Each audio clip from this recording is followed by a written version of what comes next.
back to Casey's Crazy Ideas. Today I am doing pads and rotors on an 03 Hummer H2. It's actually mine.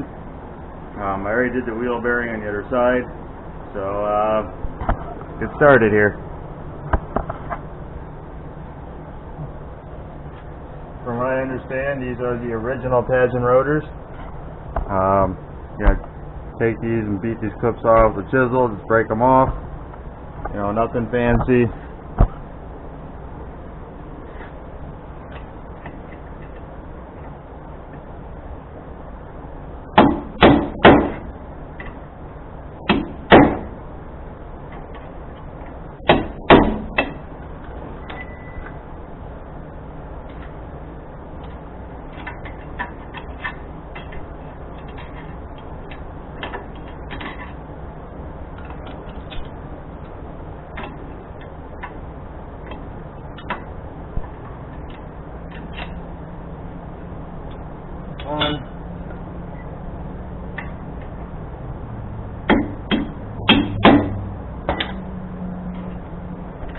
They use this from the factories to hold the rotor on.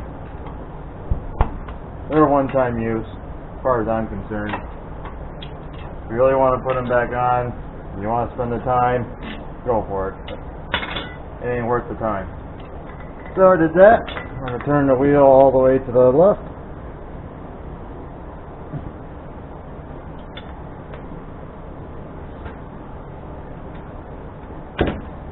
Start by trying to push the caliper in some.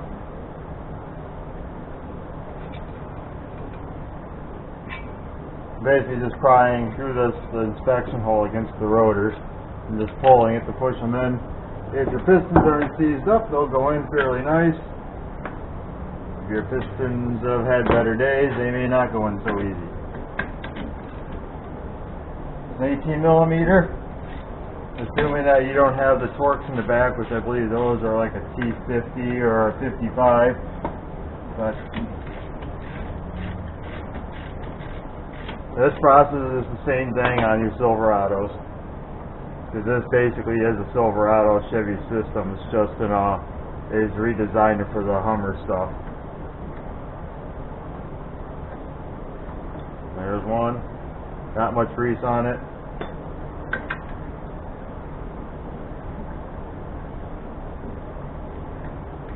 I'm currently doing this in the barn, so I don't have all the tools I normally would have at disposal.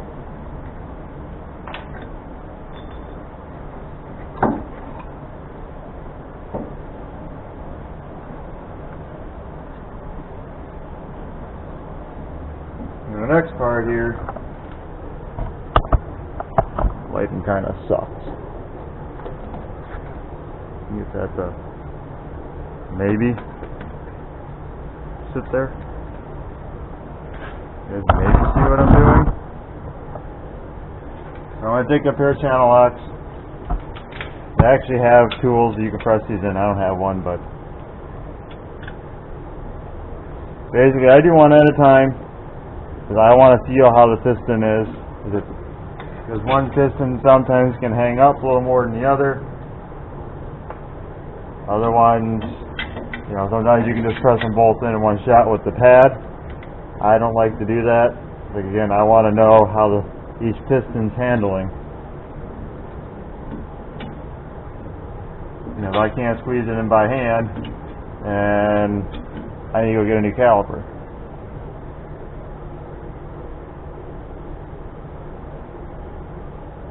And everybody's got their own thing on opening up bleeders and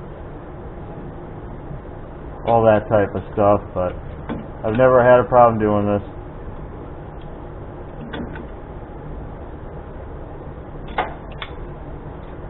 Or at least I haven't ran into a situation where doing it caused a problem.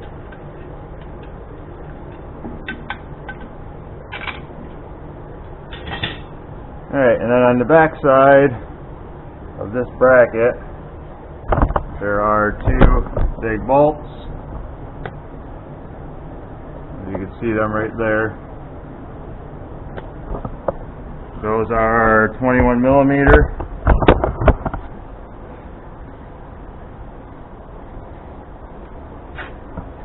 Sometimes they come off, sometimes they don't. They are on there with a Loctite from the company. I'm looking for my socket.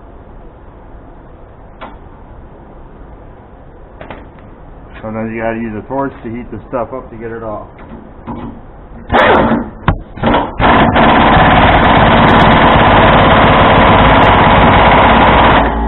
I don't like that one.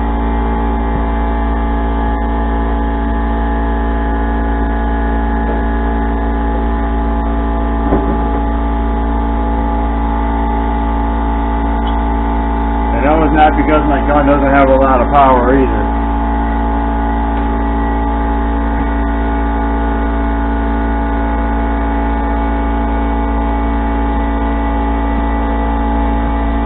Loctite will hold tight enough where you will snap it off before you get it out. Save yourself the headache and heat them up.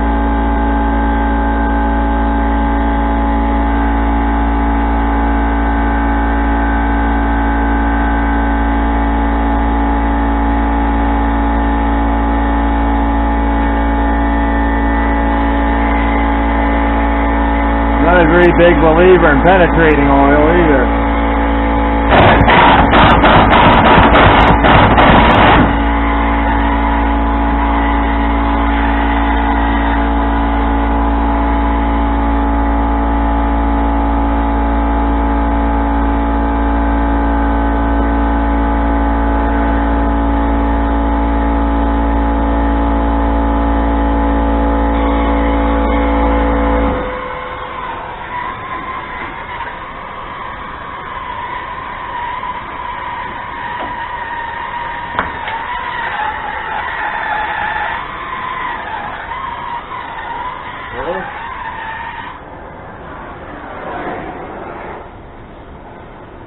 You know, my pads are not work completely all the way down, but my rotors on the back side are beat, and as far as I'm pulsating.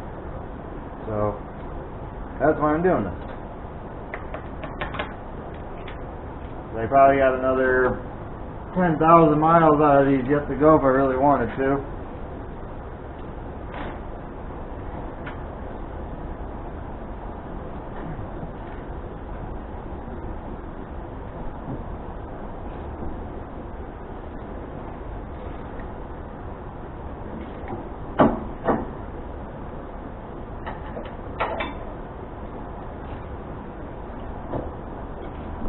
I'm getting in the way here, but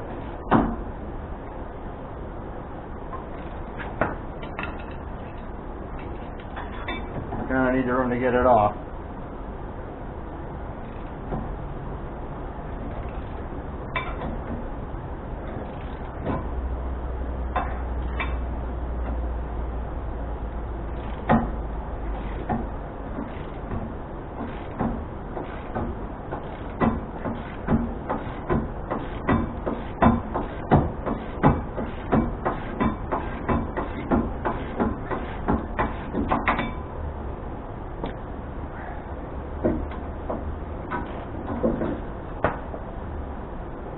Yeah, don't go get yourself a bigger baker bar and big pieces of pipe, and because all you're going to do is just make yourself a worser day.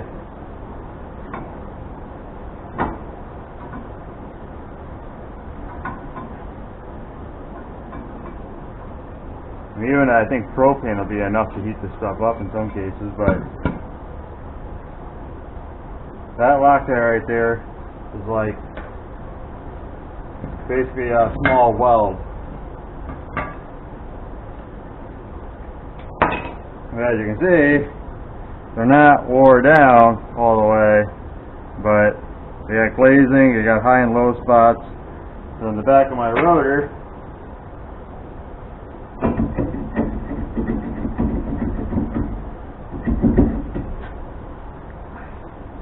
you can see all that. That's my rotor lining gone.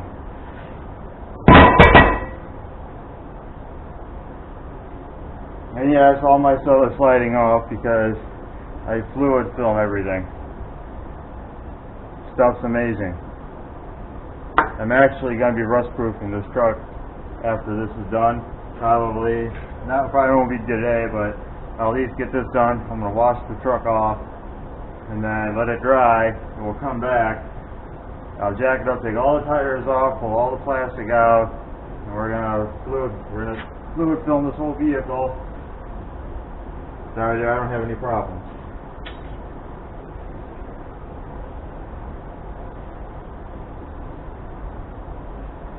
The hub's actually really clean.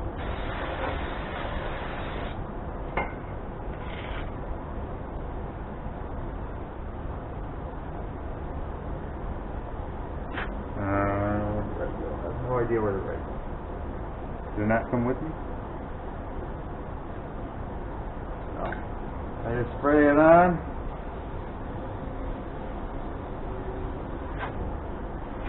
Studs and all.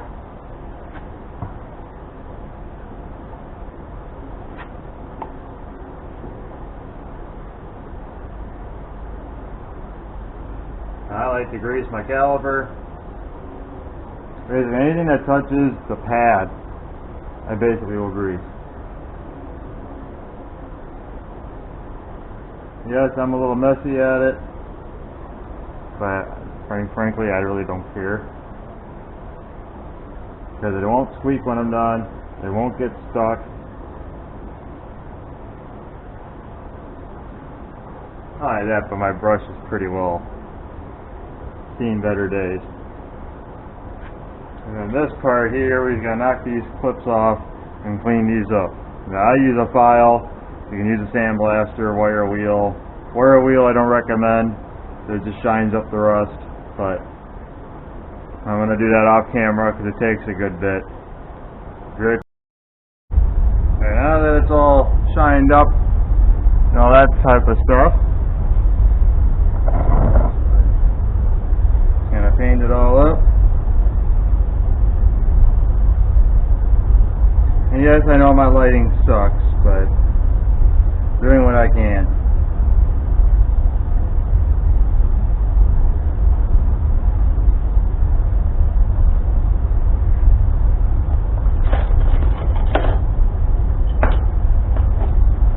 I'm just using Power Stop Evolution ceramic coated, or ceramic brakes I should say. I could have got like drilled and slotted rotors or something like those along those lines, but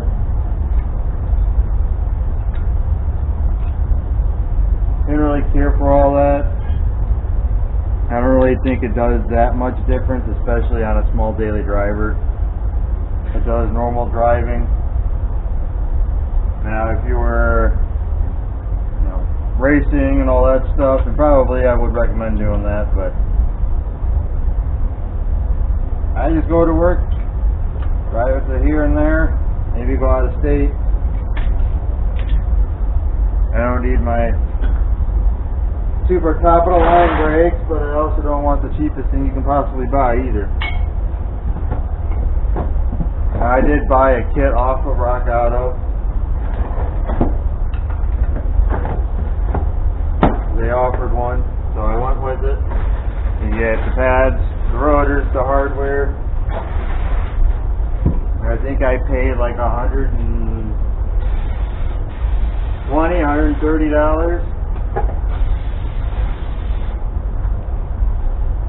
which isn't bad, considering the local parts store wanted $75 a rotor and $50 plus for my pads. I'm not putting that much money in a rotor.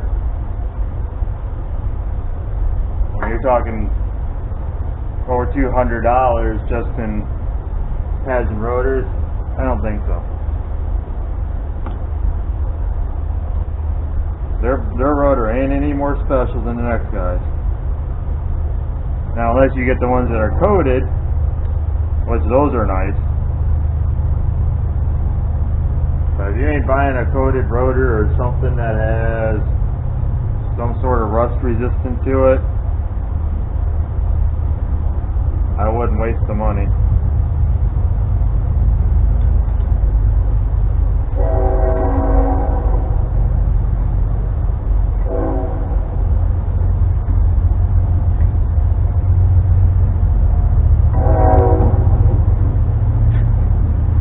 trying to not touch anything with my greasy paws.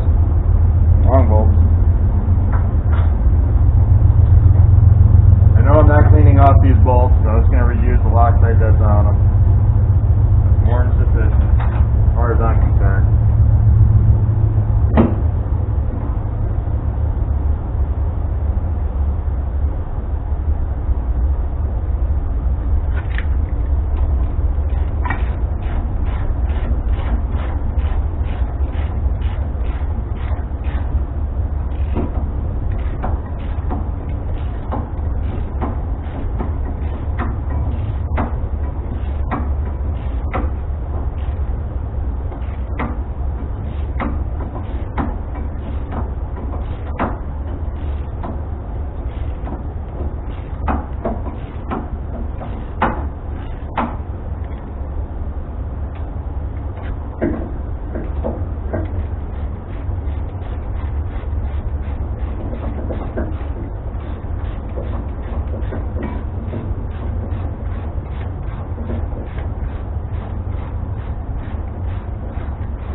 All I gotta do is get the torque specs and we can torque them down.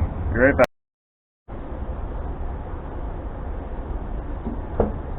So with that all tight,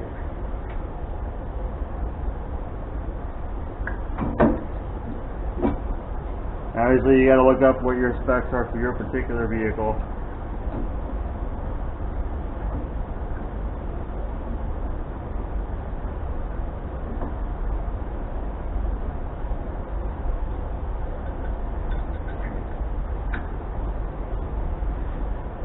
I'm not saying what these are only because I don't want any accountability or anything like that saying anything about my tires fell off or stuff like that.